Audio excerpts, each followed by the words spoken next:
I'm Uluma Baina, and today I have one guest. Recently, the US administration, the Biden administration rather, banned Ethiopia from AGOA, African Growth Opportunity Act. And we are going to discuss with my guest on this issue. My guest today is Mr. Agboza Kwami from UK. He is economist by profession. And stay tuned. Welcome, Mr. Kwami from UK. Thank you very much for joining us. Thank you very much for inviting me. I'm pleased to be here. Well, and to begin with, let me start with this question.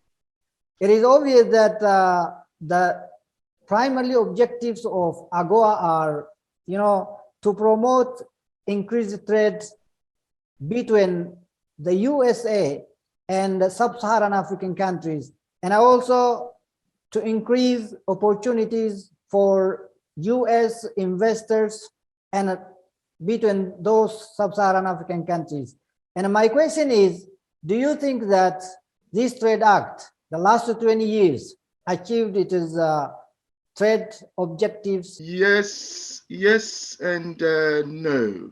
I mean, if one looks at the statistics, there are many statistics available when you start from when AGOA started in 2001. So if it's okay to just quote some stats, for instance, in 2017 alone, that's 2017, American companies exported 22 billion in goods to Africa, and approximately 4,500 as GPS, which is the general preference under the general preferences system.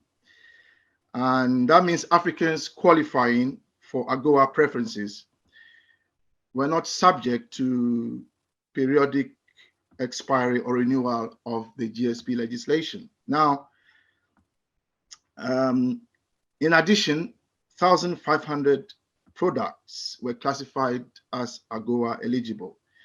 So that meant that between 6,000 and 7,000 products were free of import duty from Africa to the US when they are produced in AGOA beneficiary countries like Ethiopia.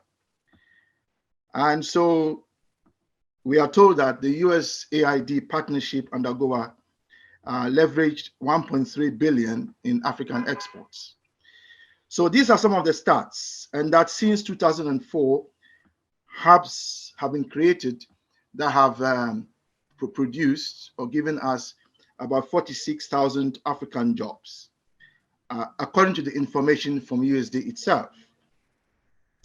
Now, let's remember that this is all about having a market-based approach.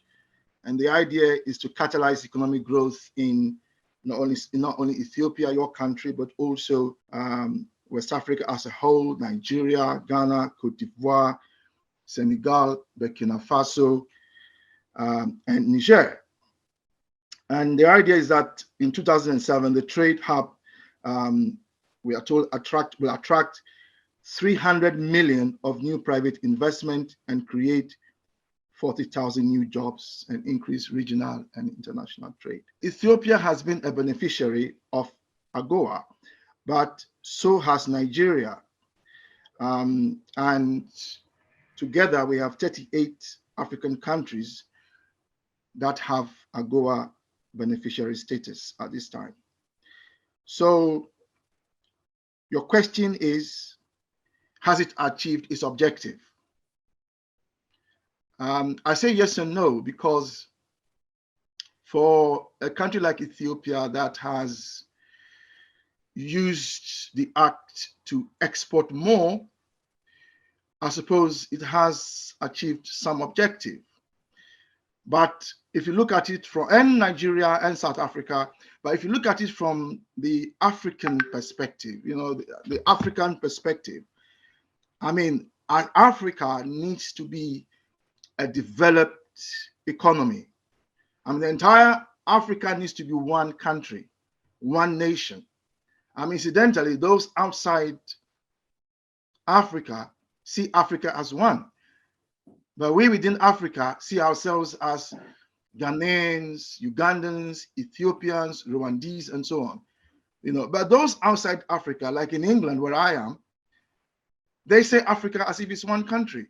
So if you look at it in that sense, AGOA has not achieved its objective, because instead of one country benefiting from AGOA, we have 38 neo-colonial economies without a strategic goal aimed at uplifting the lives of the African people. We don't have that kind of broad objective. And then, as a result of which, we can use AGOA to promote trade and not aid. So in that sense, in the sense that the only mission that we have as Ethiopians, Ghanaians, Gambians, Libyans, or whatever, wherever you are on the African continent, if you take into account that our goal is to have a developed economy of Africa, an Africa that is united and strong economically, because you see, as long as Africa is not united and strong, Africans will not respect themselves, and others will not respect Africans. Okay, the Chinese now are respected because they are strong economy. We, as Africans, are yet to be respected. You understand? So, in that sense, AGOA, for me, no, it has not achieved its objective. I mean, the African Union could have, if you like, taken a more proactive approach and coordinated AGOA at a continental level. And that is what we need, you see. Our enemies, if I may use the word, the neo-colonialists and imperialists, they see Africa as one place, one exploitative area. And yet Africans continue to fail to see themselves as one country. And this is what Nkrumah, Dr. Kwami Nkrumah Osajifo, alerted us to, that look, these people who want our resources, they think in terms of the continent, and yet we are not doing so. And that is why in the 60s, Africa, Ghana leading, began to call for the unification of Africa. And I must say, in ending to your question, this question, that our mission today, and that is a mission for Ethiopia as well, because Ethiopia is our political capital. There's no doubt about that. Ethiopia is the political capital of a united Africa. Ghana is the ideological capital of a united Africa. And I will put Rwanda, where the genocide occurred, as our cultural capital, to remind us of what must never happen on the continent. So in that sense, we have a long way to go. You see, so when countries like the United States of America, which, remember, never colonized Africa. So let's remember that America never colonized Africa. In fact, America itself was a colony and freed itself from British rule and became an independent country. Yes, they failed to give us freedom. They failed to give Africans, Americans, the kind of freedom that they believe was an inalienable right for all human beings. Yes, that is true, but America never colonized any African country. And so when America, yes, America has faults. America does not do what America should do. America invades other countries. America does things wrong. Yes, but given all that, America then passed AGOA to help us. So what we have failed to do as Africans is to unite and make use of AGOA. So in that sense, Mr. Luma, it has not achieved its aim. It may have achieved its aim from the American perspective, maybe, in terms of the fact that American companies are investing in Africa. But from our perspective here, from Africa, I don't think so, sir. Hmm. Thank you, sir. And let me forward this question again. Ethiopia is one of the beneficiaries of, AGOA the last 2 decades and banned by Biden administration because of the, this is in connection with the conflict between the central government and TPLF that is taking place in the northern part of the country. How do you see the decision is my question. So the decision of the Biden administration to kick Ethiopia out of AGOA. The question is why has the US done that? I mean, let me say first of all that we are disappointed that the Biden administration, that we all supported, by the way. I mean, Africa supported Joe Biden to be president in a way, because Trump wasn't good news, if you like. Yeah? So we supported Biden. So we expect more from Biden, but what is the reason for Biden's decision? We hear is that Ethiopia has, if you like, not abided by the criteria for remaining in AGOA. And what is that? I'm told it is human rights violations. But it is the current government of Ethiopia that has been duly elected. I mean, it is a democratically elected government.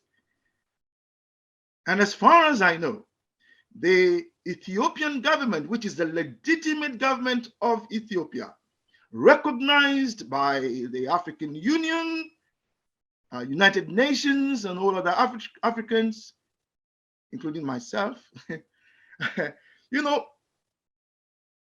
it is a legitimate government. And the government right now that we have in place is the decision of the nationalities of Ethiopia. I don't want to say the electorate or the voters. I don't want to use those words because those words belong to a neo-colonial voting system. I want to use the terminology, the nationalities. So the Oromo, for instance, are a nationality in the country of Ethiopia. And they are a nationality in the sense that they are a nation in their own right. So Ethiopia is made up of different nationalities and has existed for thousands of years. I mean, America is only 300 years old. And there's no guarantee that America will survive in the next 300 years. Ethiopia has been there for thousands of years. So to remove Ethiopia from AGOA, because of human rights violations, I think it's unfair. It's unfair because the current elected government has never in its good governance sought to violate the human rights of any Ethiopian. The Ethiopian people elected it, so in fact it can stop the previous atrocities under the Tigray dominated government. So to answer your question, I think it's unfair. And let me take this opportunity to call on the Biden administration, in fact, to join with the Ethiopian people, to call on the Biden administration to, without wasting time, restore the AGOA status of Ethiopia without delay. We shall be very pleased should the Biden administration rethink its policy and restore the AGOA status of Ethiopia. Because ultimately those who will suffer from the decision are the very people that it is seeking to help. And the investors who are coming to Ethiopia will not come if the status is removed. That means they'll go elsewhere. You understand? But I think that if the status is restored, it will keep Ethiopia on the same path that it is now on growth and development. And that's what we need. And many economic experts, claim that AGOA is about and for the low-income citizens, and this ban directly hits millions of citizens who are working in companies created by this trade act. And how do you see the relevance of this decision that the US or the Biden administration has passed, in connection with the politically standoff between the two, the central government and the TPLF? Yeah. So yeah, it will have. Yeah. So as I said before, the decision will affect. Obviously, it will affect American investors, but it will also affect the political economy of Ethiopia. And it will also affect mainly, if you like, the employees, those who are working in the AGOA industries. So economists are right to say that it will affect those on low income, in the sense that those on low income are those who are, if you like, working in AGOA industries. So by doing what Biden has done, President Biden has done, if you like, he has, if you like, denied opportunities for earning income for those who are working in AGOA industries. And I understand that a lot of those working in the industry are women who are earning less than $2 a day. So to then take this from them means that their standard of life is going to plummet, is going to get worse. So I think that African economists should call on Biden administration to rethink, as I said, its decision, because it is the ordinary employees of AGOA industries and in the AGOA industrial parks that will suffer. So yeah. Thank you, Mr. Kwami. And arguments and claims are also coming out that Biden administration has banned Ethiopia from AGOA for the fact that they are getting, frustrated by, with the growing of China. China is, actively acting in Ethiopia. So do you think that America is getting frustrated by the Chinese effort that is coming, becoming or growing or being a benefit of, companies created? That is a very good question. You see, it's a very good question, because in effect, what the argument is making is that the AGOA is meant to benefit American companies. That's what AGOA is meant to do. It's meant to benefit American companies investing in African countries. And now, what the argument now is that instead of American companies benefiting from investing and benefiting from AGOA, Chinese companies rather are investing in the AGOA industrial parks, so which means that Chinese goods, if you like, have been exported not from China to the US, but from China through Africa, Ethiopia, to the US. And so they don't like that. So that is the argument. So in fact, they are saying, look, the purpose of AGOA is that American industries will, if you like, team up with Africans and export to Africa.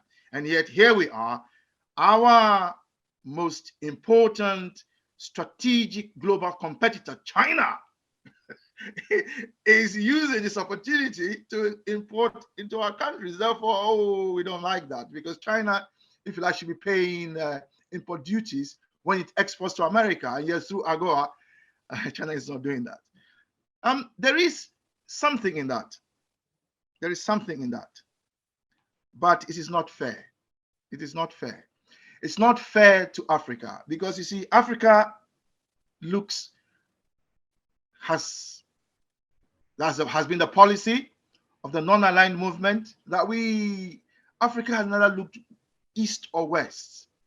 I mean, strategically, Africa should welcome all its friends. And America is not the only friend. We have many friends. Yeah. And when we met in Indonesia, under Sukarno, we all were there. China was also there with us.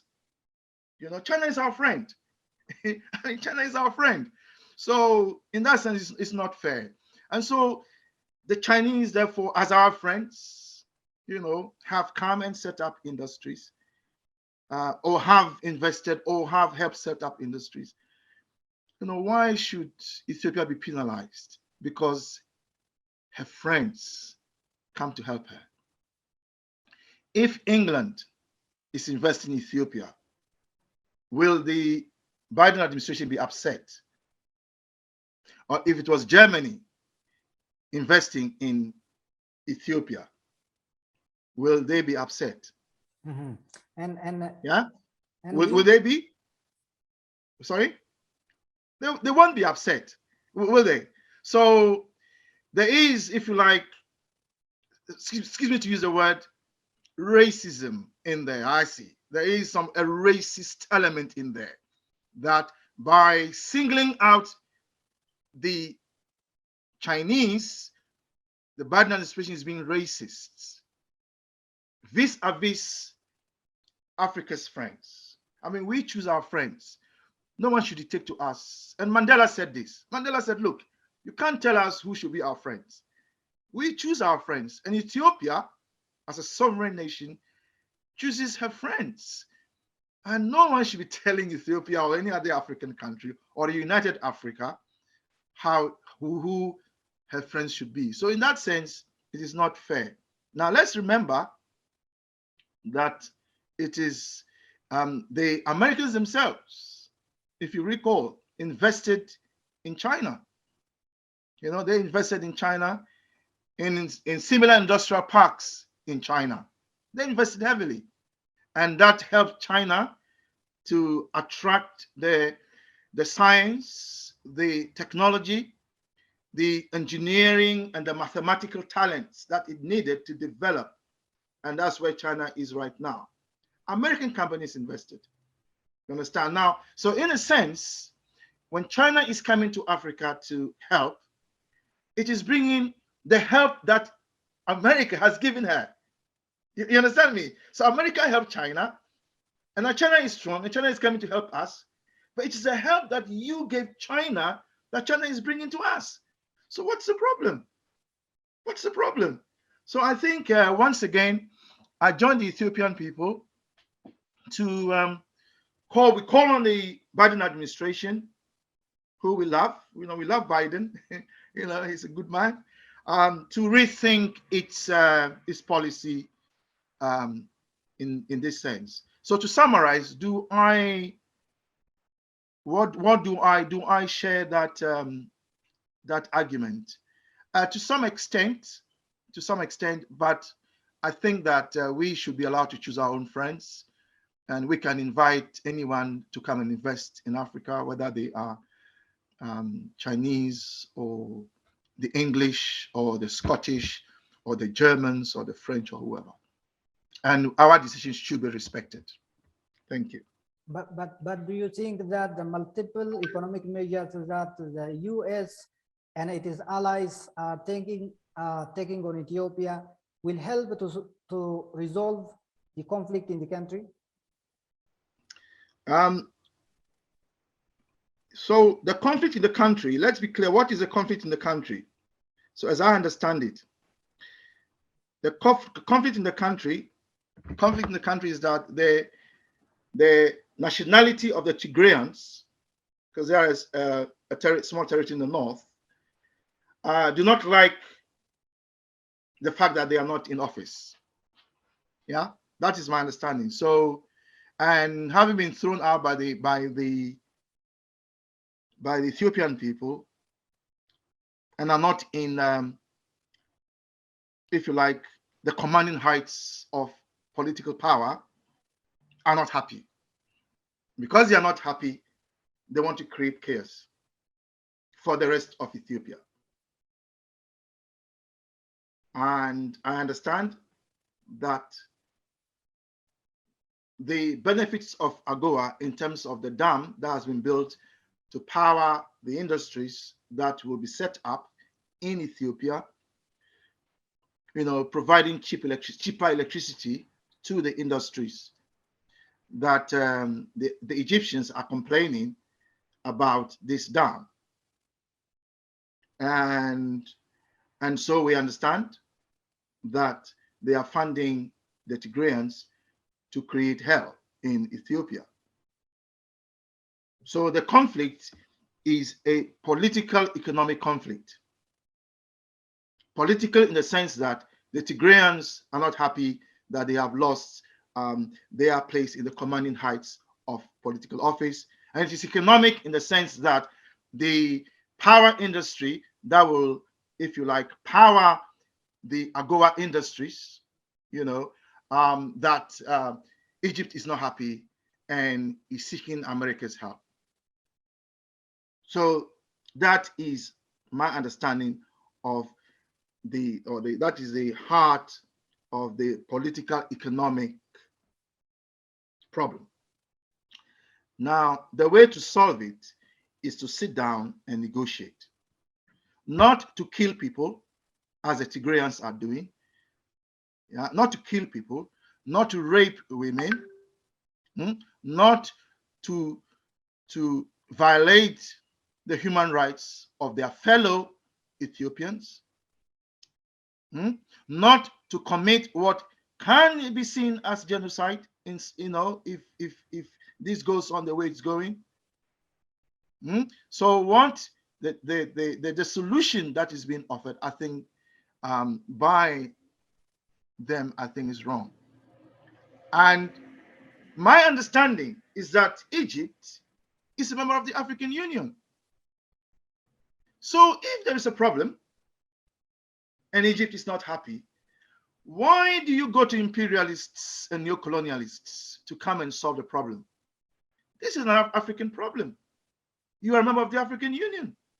So you sit down as members of the executive of the African Union, the political executive, and resolve it amicably, like brothers and sisters.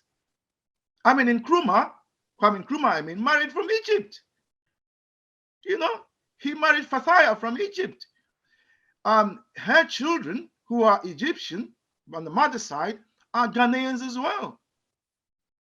Right? So we are all brothers and sisters. I know there are some Pan-Africanists who are not happy with North Africa and don't think that should be part of United Africa and all that. But be that as it may, Egypt is a member of the African Union. And therefore, if we have a problem at home, our elders say that when there's a problem at home, you wake up very early in the morning and then you talk about it and resolve it. And if you can't resolve it, you call the elders in the family to come and sit down. We have elders in Africa. We have lots of elders. We have ex-presidents in Africa. Well, at least we have some, that can sit down and resolve this. This is not a matter that should lead to Egypt, bringing in, military, trying to invade the military power of America to come and do what? This is an African problem. And Africans are more than capable of resolving their domestic problems. The Biden administration should stop interfering in the internal affairs, directly or indirectly, in the internal affairs of Ethiopia. Ghana in the 1960s did not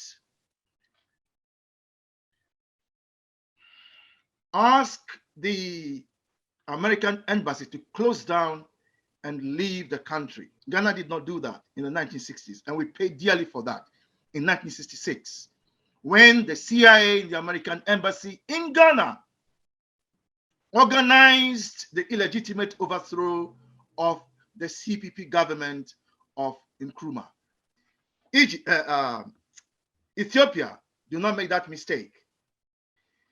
If America will not rescind its decision and stop, the government of Ethiopia should immediately ask America to close its embassy and leave the country without delay, because we know them. The CIA, bad news. And the CIA are always embedded in the American embassies. And they fund, they encourage, they wheedle enemies and fan flames of disagreement. So, if my advice is any worth, the government of Ethiopia should seriously consider closing the embassy temporarily of the Americans in Ethiopia until the Africans have resolved this problem. And then once the problem is resolved by Africans, America can come back. But the CIA, I guarantee the CIA is operating through the American embassy in Ethiopia right now. And that must be stopped. You explained it well, Mr. Kwami. And the Biden administration is doing everything possible to rescue, the fallen TPLF, to restore to the central power, and this is being done while the Ethiopian people, 100+ million Ethiopian people who, stayed out to support to the Prime Minister Dr. Abiy Ahmed. This has happened time and again. And my question is, why do you think the Biden administration is against the will of Ethiopian people? That is why it is sad. It is sad because America gained its independence from the United Kingdom. And it was so bad that the king at that time went mad. He went mad, literally mad. He went mad. He lost his mind and became insane and was sick for a while before he regained his sanity. Because the American colonies were very, very wealthy for them. It was very rich. And the monarchy in the UK made a lot of money from the American colonies. So when they lost it, the king just lost his mind. He became mad. His son almost became the monarch. Now, sorry, I've kind of... so I suppose what I'm saying is that when America... I say it's sad because America then went on to fight for its independence. And Africans in the US also joined both sides. So Africans joined the British to fight the Americans, and Africans also joined the Americans to fight the British. But then America got its independence and became a democratic country. So what America should be doing is championing democracy across the world. You see, but the elites of America, that's not what they are doing. Rather invading countries, stealing, killing, every evil you can think of, the American elite are masters of. They are masters of genocide, of killing, of stealing, of fighting. They are like, excuse me my language, wild dogs, gone loose. And that is why it is sad. And one of the reasons why Nkrumah went to America to study and not to France or England was precisely because when he was encouraged by Azikiwe of Nigeria, Zik, the first president of Nigeria, was the one that encouraged Nkrumah to go and study. And Nkrumah went to America because America never had colonial territories in Africa. Understand? So so it is sad that America should be the country that is leading efforts to overthrow the legitimate will of the people of Ethiopia. That is wrong. That is wrong. And you're asking why is it doing it? It's doing it because since then, America itself has become the power base for neo-colonial politics and economics. And America basically wants to control the foreign and domestic policy of African countries. And that's what neo-colonialism means. Neo-colonialism means that the political economic policy of the sovereign state is made subject to foreign interests. That is what neo-colonialism means. And America has become a champion of neo-colonialism, even though America itself never held colonial territories. And that is not a good record for the American elites. Because the American elites, I'm talking about the richest families in America. I'm talking about the families that killed their own president, Kennedy, and were never brought to justice. I'm not talking about the government. That's not what I'm talking about. I'm not talking about the government. I am talking about the families that control both the Republican governments and the Democrats. Those families are what I'm talking about. Those are the families that really control America. And they have become champions of neo-colonialism and then seeking to get African countries and other countries, Afghanistan, Iraq, and so on, to be subject to their policy. So the answer, Mr. Luma, is that they want neo-colonial control. They don't want Africa to develop. And that is why Africa must unite. You see, when Africa is united and strong, then America will respect Africa, and Africa will respect America. But America may not want Africa to develop, to unite and develop. But that is for them to decide. But they cannot stop us. They cannot stop us if we decide as a people that is what we want. You understand? They can't stop us. They can do whatever they like. They can fund all kinds of subversion, and they are good at that. However, when and if the African people, because the African people haven't spoken yet, the nationalities of Africa haven't spoken yet, it is the neo-colonial governments that have been speaking all along for us. Let's be clear. It is the elected governments which head neo-colonial economies. They are those that have been speaking. But the nationalities themselves have not been speaking yet. For example, the Oromo people, for example, the Oromo people as a nationality, not as part of the government, but as a nation, we haven't heard from them in terms of what they think, in terms of how Africa should go forward. That's what I'm talking about. The Ashanti nation of Ghana, for instance, the Ewe nation of Ghana, for instance, the people of the Kabaka of Uganda, the Luo. I mean, we're talking about the nationalities. They haven't spoken yet.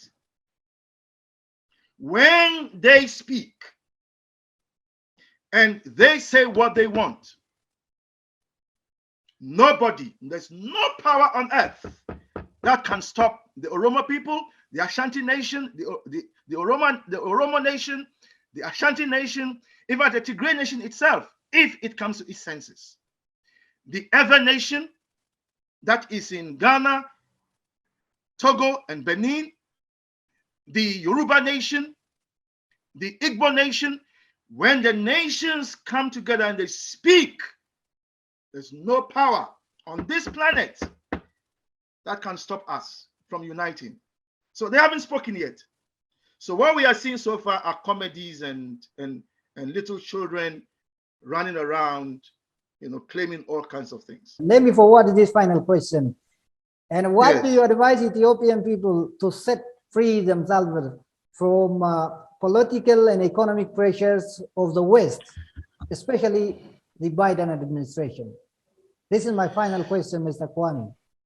Okay, let me go straight to the point and be a little bit brief on that.